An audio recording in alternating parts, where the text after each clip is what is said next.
2024 లేదా 25లో డిగ్రీ లేదా బీటెక్ చదివారా? సాఫ్ట్‌వేర్ జాబ్ కోసం ఎదురు చూస్తున్నారా? అయితే కోడ్‌జ్ఞాన్ 100 డేస్ కోర్సులో చేరండి. జాబ్ సాధించండి. నమస్కారం వంశీకృష్ణ గారు. నమస్తే మేడం. సో రీసెంట్ ఎపిసోడ్లో మీరు ఫోకస్కి సంబంధించి క్లాస్ అయితే అనౌన్స్ చేయడం జరిగింది. ఏ డేట్లో ఉండే అవకాశం ఉందంటారు? ఇది నేర్చుకోవడం వల్ల పిల్లలకి ఏ రకంగా బెనిఫిట్ అయ్యే ఛాన్స్ ఉందంటారు? చాలా మంది విద్యార్థులకి చదివింది మర్చిపోతుంటారు. ఎలా చదవాలో చాలా మందికి తెలియదు. ఎలా చదవాలో తెలిసినా కూడా దేన్ని ఎలా గుర్తుపెట్టుకున్నది క్లారిటీ ఉండక చాలా మంది ఇబ్బంది పడుతుంటారు. అందుకే పరీక్షలో మర్చిపోవడం, ఈవెన్ వాళ్ళు గుర్తు తెచ్చుకుంటే ఈరోజు చదువుతారు, నెక్స్ట్ డే మళ్ళీ మర్చిపోతారు. సో ఇక్కడ టైం వేస్ట్ ఎక్కువ అవుతుందన్న ప్రతి ఒక్కరికి కూడా ఈ క్లాస్ అనేది చాలా బాగా హెల్ప్ అవుతుంది. సో ఇంకా ఫోకస్ పెంచుకోవాలి, మా పిల్లలు మొబైల్కి బాగా అడిక్ట్ అయి ఉన్నారు, ఇలాంటివి ఇంకా వాళ్ళ బిహేవియర్లో ఇంకేమైనా ప్రాబ్లమ్స్ ఉంటే కూడా మన క్లాస్కి వచ్చిన ప్రతి ఒక్కరు కూడా దానికి సొల్యూషన్ ఉంటుంది మేడం. అంటే ఎలా అండి? ఇప్పుడు మీరు అన్నారు ఒకటే పాయింట్, చాలామంది స్టూడెంట్స్కి మెయిన్ సఫర్ అవుతున్న ప్రాబ్లం ఏదైనా ఉంది అంటే చదువుతున్నాం కానీ గుర్తుండట్లేదు, మర్చిపోతున్నాం. ఒక 3 days పాటు గుర్తుంటుంది, మళ్ళీ తర్వాత మళ్ళీ యాజ్ యూజువల్గా అది ఓపెన్ చేస్తే చాలా కొత్తగానే ఉంటుంది అనుకునే వాళ్ళు చాలామంది ఉన్నారు స్టూడెంట్స్. ఎందుకు అలా జరుగుతుంది? ఎందుకు వాళ్ళు అలా మర్చిపోవడం జరుగుతుంది అంటే మీరు ఎప్పుడు చెప్తూ ఉంటారు బ్రెయిన్ కెపాసిటీ వాళ్ళందరికీ కూడా ఒకటే ఉంటుందని. ఎందుకండి? ఇప్పుడు ఫర్ ఎగ్జాంపుల్ మన brain language picture language madam. ఇప్పుడు అందరూ అన్ని మర్చిపోతున్నారా అంటే మర్చిపోరు, ఓన్లీ చదివింది మాత్రమే మర్చిపోతున్నారు. ఇప్పుడు మూవీ చూపెట్టండి, దాంట్లో ప్రతి సీన్ని వాళ్ళు క్లియర్గా ఎక్స్ప్లెయిన్ చేస్తారు.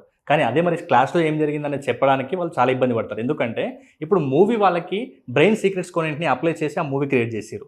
ఇక్కడ మనం అదే బ్రెయిన్ సీక్రెట్స్ని స్టడీస్లో ఎలా ఇంప్లిమెంట్ చేసుకోవాలి అన్న దానికి సంబంధించి క్లారిటీగా ఒక మెటీరియల్ ఇచ్చి దేన్ని ఎలా చదవాలి, ఇప్పుడు ఫార్ములాస్ ఎలా చదవాలి, లాంగ్ ఆన్సర్స్ ఎలా చదవాలి, షార్ట్ ఆన్సర్స్ ఎలా చదవాలి, ఒకవేళ ఇంకా ఇంగ్లీష్ కొత్త లాంగ్వేజ్ని ఎలా నేర్చుకోవాలి, వీటన్నింటికి కూడా మనం క్లారిటీ ఇస్తున్నాం. సో ఆసక్తి కలిగిన వాళ్ళు ప్రతి ఒక్కరు కూడా ఈ స్క్రీన్ మీద కనబడుతున్న నెంబర్కి మీరు కాల్ చేసి నెక్స్ట్ క్లాస్కి రిజిస్టర్ చేసుకోండి. మరి దానికి సంబంధించి చాలా మంది కూడా మర్చిపోతూ ఉంటారు కదా, దానికి ఏదైనా ఒక టిప్ లాగా, ఒక సజెషన్ లాగా చెప్పాలి అంటే ఈ ఎపిసోడ్లో ఏం చెప్పబోతున్నారు? Yes madam. అయితే చాలా మంది విద్యార్థులకు నిన్న చదువుతారు, మళ్ళీ నెక్స్ట్ డే మర్చిపోతుంటారు. సో వీటన్నింటికి కూడా చెక్ పెట్టడం కోసమే ఒక సైంటిఫికల్ ప్రూవ్ అయినటువంటి ఒక మెథడ్ ఉంది, దాన్ని లీట్నర్ మెథడ్ అంటారు మేడం.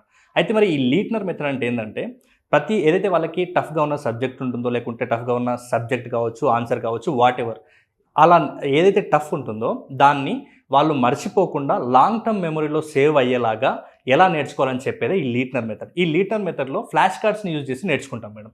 ఇప్పుడు మనం స్క్రీన్ మీద చూసినట్లయితే ఇక్కడ ఒక పిక్చర్ కనిపిస్తుంది చూడండి మేడం. దీంట్లో కంప్లీట్గా 5 బాక్సెస్ ఉన్నాయన్నమాట.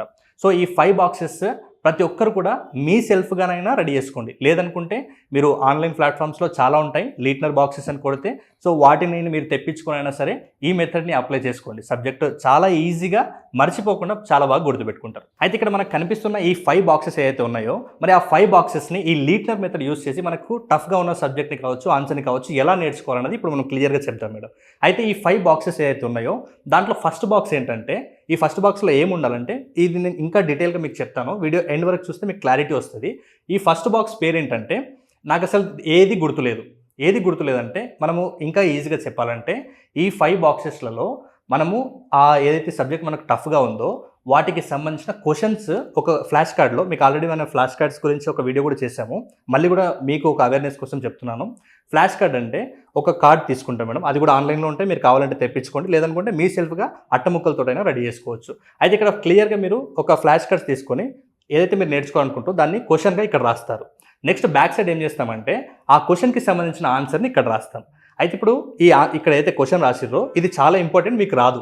ఇప్పుడు దీన్ని ఏం చేయాలంటే మనము ఈ బాక్స్లో 5 బ్లాక్స్ ఏదైతే ఉన్నాయో దాన్ని క్లియర్గా మనం డివైడ్ చేసుకొని ఈ కార్డ్ ఎందులో పెట్టాలి అన్నదానికి ఇప్పుడు నేను క్లియర్గా మీకు చెప్తున్నాను. సో అలా ఫస్ట్ ఈ కార్డ్ రాసిర్రు, ఇది నేర్చుకోవాలి, ఇది మీకు రాదు అవునా. సో ఇప్పుడు బాక్స్ని ఎలా డివైడ్ చేసుకోవాలి ఒక చిన్న మీకు క్లారిటీ కోసం, ఈ బాక్స్లో ఫస్ట్ బాక్స్ ఏమో నాకు అసలు ఏది రాదు అనే క్వశ్చన్స్ ఏవైతే ఉంటాయో అవి ఆ బాక్స్లో వేయాలి, అంటే అక్కడ ఉన్న బ్లాక్. నెక్స్ట్ సెకండ్ బ్లాక్లో ఏమంటే కొంచెం గుర్తుంది నాకు ఇందులో, ఇది సెకండ్ బ్లాక్ పేరు. నెక్స్ట్ థర్డ్ బ్లాక్ ఏంటంటే నాకు ఇంకా బాగా గుర్తుంది, అది థర్డ్ బ్లాక్. ఫోర్త్ బ్లాక్ నేను ఈ కాన్సెప్ట్లో చాలా ఎక్స్పర్ట్. ఫిఫ్త్ ఏమంటే నేను మాస్టర్, అంటే ఇంకా ఈ క్వశ్చన్ మీరు ఎప్పుడు అడిగినా కూడా నేను చెప్పేస్తాను అన్నట్టు. సో ఇప్పుడు మీరు ఒక క్వశ్చన్ రాసుకున్నారు, ఫర్ ఎగ్జాంపుల్ చిన్నపిల్లలకే ఈ మెథడ్ యూస్ చేసి మనం చెప్పాలనుకుంటున్నాం. ఏమంటే భారతదేశ ప్రధానమంత్రి ఎవరు అనేది ఒక క్వశ్చన్ రాష్ట్రం, ఇక్కడ వెనక ఆన్సర్ రాష్ట్రం. సో ఇప్పుడు ఈ క్వశ్చన్ మీ బాబుకి వస్తుంది అంటేనేమో, అంటే ఫస్ట్ మీరు చదివిస్తారు, వాళ్ళకి అసలు ఏం తెలియదు దాని గురించి మీరు ఒకసారి చదివించారు. ఆ చదివించిన తర్వాత ఆ ఫస్ట్ డే మీరు కొత్తగా ఏదైతుందో, అంటే ఫస్ట్ బ్లాక్ ఏదైతుందో అసలు నాకు ఏమి రాదు, కొత్త బాక్స్ అనేది ఒకటి ఉంది కదా మేడం, దాంట్లో ఈ ఫ్లాష్ కార్డ్ దాంట్లో వేయాలి. నెక్స్ట్ డే మళ్ళీ ఒకసారి చెక్ చేయాలి. అప్పుడు ఏముంది, మీ బాబుని ఈ క్వశ్చన్ చూపించి అడుగుతాం. ఫస్ట్ బాక్స్లోనే ఆల్రెడీ ఒకసారి చదివి మళ్ళీ ఫస్ట్ డే రోజు మీరు ఒకసారి నేర్పిస్తారు, మళ్ళీ దాన్ని ఫస్ట్ బాక్స్లోనే వేస్తారు. నెక్స్ట్ డే మళ్ళీ ఒకసారి చదివిస్తాం. క్వశ్చన్, మన భారతదేశ ప్రధానమంత్రి ఎవరు? మీ బాబు చెప్పిండు అనుకోండి, నెక్స్ట్ సెకండ్ బాక్స్లోకి వేయాలి.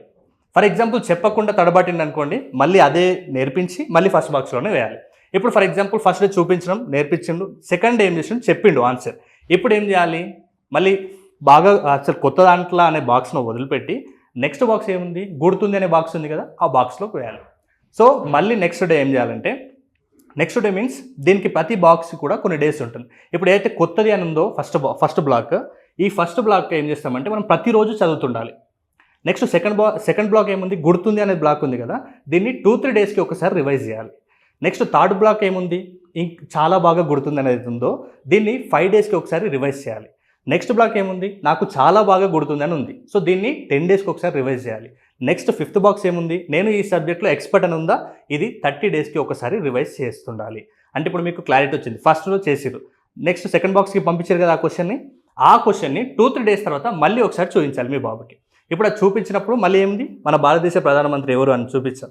నెక్స్ట్ ఆన్సర్ చెప్పిండు అనుకోండి, అప్పుడు ఆ బాక్స్ గుర్తుంది నుంచి నెక్స్ట్ బాక్స్ ఏముంది, చాలా బాగా గుర్తుంది అనే బాక్స్లో వేయాలి. సో ఇలా నెక్స్ట్ మళ్ళీ ఒక 5 డేస్ తర్వాత మళ్ళీ అడుగుతాం. తర్వాత ఏం చెప్తారు, మళ్ళీ క్వశ్చన్ చెప్పారు అనుకోండి, ఒకవేళ చెప్పకపోతే మళ్ళీ తీసి ముందు బాక్స్లోకి వేయాలి. సో ఇలా చేయడం వల్ల మీకు ఏం జరుగుతుందంటే, మనం ఏదైతే ఆ పిల్లలకి నేర్పించాలనుకుంటున్నామో దాన్ని మర్చిపోకుండా ఒకటే రోజు చదివి మళ్ళీ అక్కడ పెట్టకుండా దాన్ని రిపీటెడ్గా రివిజన్ జరుగుతుంది. దాంతోపాటు ఈ ఫ్లాష్ కార్డ్స్ రూపంలో ఉంచుతాం కాబట్టి మ్యాక్సిమం టైమ్స్ వాళ్ళకి రివిజన్ అవుతుంది, మళ్ళీ మర్చిపోకుండా దాన్ని రిపీట్ చేసి ఎక్కువ కాలం గుర్తుపెట్టుకోవడానికి హెల్ప్ అవుతుంది. So it's a very very important method. ఇది జస్ట్ ఎగ్జాంపుల్గా మనము భారతదేశ ప్రధానమంత్రి ఎవరు అనేది చెప్పాం, కానీ మీరు అంటే హయ్యర్ స్టడీస్కి అన్నిటికీ యూజ్ చేయొచ్చు. సో హయ్యర్ స్టడీస్లో ఎవరైతే ఉన్నారో వాళ్ళు కూడా జస్ట్ క్వశ్చన్స్ రాసుకొని ఆ బాక్స్లో పెట్టుకొని మీ సెల్ఫ్ చెక్ చేసుకోవడానికి, ఫోకస్ పెంచడానికి, ఎక్కువసార్లు రివిజన్ చేసుకోవడానికి, అలాగే లాంగ్ టర్మ్ మెమరీలో ఉండడానికి చాలా బాగా హెల్ప్ అవుతుంది. థ్యాంక్ యూ అండి, thank you so much. Thank you madam. Suman టీవీలో మీ పర్సనల్ అండ్ బిజినెస్ ప్రమోషన్స్ కోసం కింది నెంబర్కి కాంటాక్ట్ చేయండి.